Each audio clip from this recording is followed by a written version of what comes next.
Welcome to a world where shadows hold secrets, and every whisper could unravel a tale of darkness. Tonight, we journey into the unknown, exploring the chilling depths of human nature and the twisted paths of those who walk among us. Are you ready to confront the sinister, the inexplicable, and the unimaginable? Stay with us as we uncover the truth behind some of the most perplexing and haunting crimes ever recorded. Brace yourself, what you discover might keep you up at night. Let the story begin.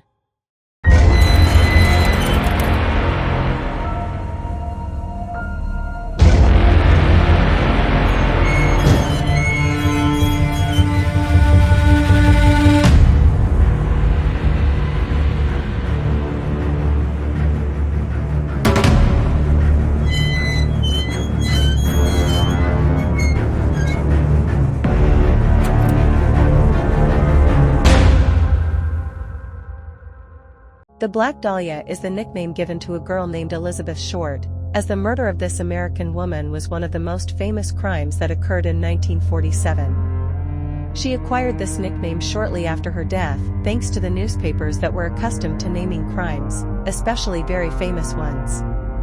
The nickname Black Dahlia may have been derived from the horrific murder mystery film, The Blue Dahlia, which was released in April 1946. Shortly after, Elizabeth was found murdered and mutilated, her body cut in half at the waist, on January 15, 1947, in Leimert Park, Los Angeles, California. Early life. Elizabeth Short was born in Boston, to a family of 7, other than her father, Cleo, and her mother, Phoebe May Sawyer. She had 5 sisters, and she was the third of her sisters. She grew up in the suburb of Medford, Massachusetts.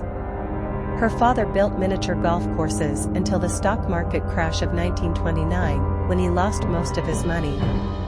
One day in 1930, her father parked himself on a bridge and was never seen again. Many believed he committed suicide. Phoebe May Short and her family moved into a small apartment in Medford, and she worked as a bookkeeper to support them. Several years later, Phoebe and her family discovered that Cleo Short was still alive and living in California. When Elizabeth was 16, she went to Miami for the winter because she suffered from bronchitis and asthma. For the next 3 years, she lived in Florida during the colder months, then returned to Medford for the rest of the year. When she was 19, she moved to live with her father in Vallejo, where he worked near the Mar Island Cruise Terminal in San Francisco.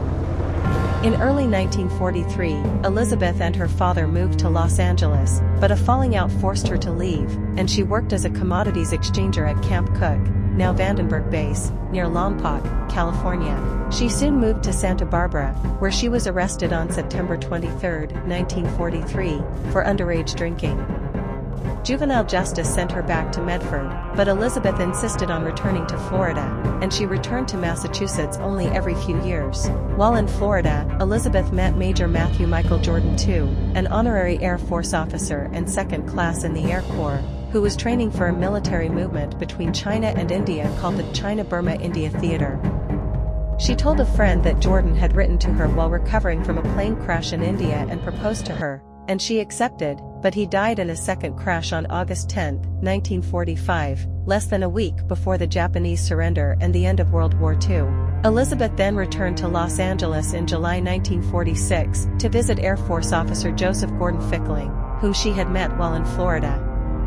Joseph worked in national relations for the Consolidated Airport Systems in Long Beach, Los Angeles, where Elizabeth lived for the last 6 months of her life.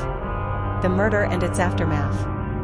On the morning of January 15, 1947, Elizabeth's naked and dismembered body was found in an isolated area on the west side of South Norton Street, halfway between Coliseum Street and West 39th Street in Leimert Park, Los Angeles. Local resident Betty Persinger discovered the body around 10 a.m. while walking with her 3-year-old daughter. At first, Betty thought it was a mannequin or department store mannequin, but when she discovered it was a body, she ran to the nearest house and called the police. Elizabeth's mutilated body was completely cut off from the waist and completely drained of blood. It was clear that the killer had washed the body, and her face was also cut from the corners of her mouth to her ears, creating the so-called Glasgow smile effect. Elizabeth's body also had several cuts on her thighs and breasts, with each piece of flesh cut away. The lower part of her body was about a foot away from the upper part, while her intestines were neatly folded and placed under her buttocks. The body was positioned with her hands above her head, her elbows bent at a right angle, and her feet spread apart. Later, investigators found a bag of cement containing drops of watery blood. A shoe heel print was also found on the floor, surrounded by tire tracks. The autopsy reported that Elizabeth Short was 5 feet 5 inches, 1.65 meters, tall, weighed 115 pounds, 52 kilograms, had blue eyes, brown hair, and badly damaged teeth. The autopsy also noted ligature marks on her ankles, wrists, and neck. Her skull was not fractured, although she had some bruising on the forehead and right side of her scalp, with a small hemorrhage on the right side of the subarachnoid area, consistent with blows to the head. The cause of death was determined to be bleeding from lacerations to the face and also from trauma to the head and face. After identifying Elizabeth's body, reporters from the Los Angeles Examiner contacted her mother, telling her that her daughter had won a beauty contest, and they did so to pry into her and obtain as much personal information as possible about her daughter, and then they told her that her daughter had been murdered. The newspaper offered to pay for Phoebe's airfare and lodging if she would travel to Los Angeles to help the police in the investigation, but this was another ruse, as the newspaper kept her away from the police and other reporters to get the scoop alone. William Randolph Hearst's Herald-Express and Los Angeles Examiner then sensationalized the story by reporting that the tailored black suit she was last seen wearing had become a tight skirt and a short blouse, and Elizabeth Short had become the Black Dahlia, an adventurer who prowled the streets of Hollywood. On January 23, 1947, a person claiming to be the killer contacted the Los Angeles Examiner, expressing concern that news of the murder had stopped, and told the newspaper editor that he would mail him material on Elizabeth Short. The next day, a package arrived containing Elizabeth Short's birth certificate, business cards, and some photographs. There were also names written on pieces of paper, and an address book with Mark Hansen's name is embossed on the cover. Hansen was an acquaintance of her friends who had been staying with her, and he immediately became a suspect. After Elizabeth was dubbed the Black Dahlia by the newspapers, some people sent letters to the newspapers signed the Avenger of the Black Dahlia. On January 25, Elizabeth Short's bag and shoe were reported to have been seen on top of a garbage can in an alley a short distance from Norton Street, and were located in a dumpster. Due to the notoriety of the case, over the years more than 50 men and women have confessed to the murder, and police have been inundated with tips every time the case is mentioned in the newspapers or a book or film is made about it.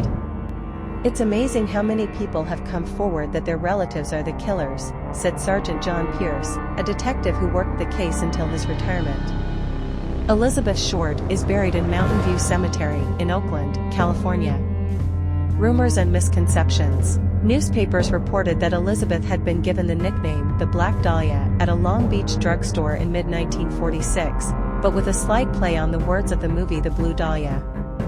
The Los Angeles County District Attorney says investigators' reports say that the nickname the Black Dahlia was given to her by the newspapers and their coverage of her. Reporter Bevo Means is said to have been the first to use the nickname in his interviews with Elizabeth Short's relatives at the drugstore. Some people who did not know Elizabeth contacted police and newspapers claiming to have seen Elizabeth during the so-called missing week period, the period between the first day she disappeared, January 9th, and the time her body was found, January 15th. Police and investigating prosecutors dismissed all of these suspicious claims because they found that they had confused Elizabeth Short with other women. Several true crime books have claimed that Elizabeth lived in or visited Los Angeles at various times in the mid-1940s. These claims have not been proven.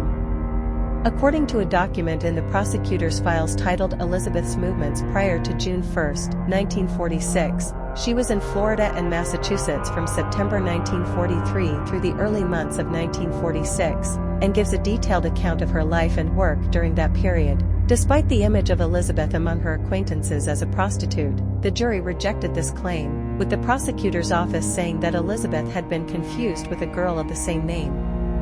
There were widespread rumors that Elizabeth was unable to have sexual intercourse due to a birth defect that left her with infantile genitalia. According to prosecutors' files, after questioning 3 men with whom Elizabeth had had sex, including a Chicago police officer who was a suspect in the crime, The FBI also investigated one of Elizabeth's lovers. In prosecutors' files and Los Angeles police summaries, an autopsy was found describing Elizabeth's genitals, stating that everything was normal, but that she was suffering from what was called female trouble. The autopsy also stated that Elizabeth Short had never had a period, contrary to what had been said before and after her death. Suspects, approximately 60 people, confessed to the murder, most of them men. Only 25 people were considered viable and were considered suspects by the prosecutors.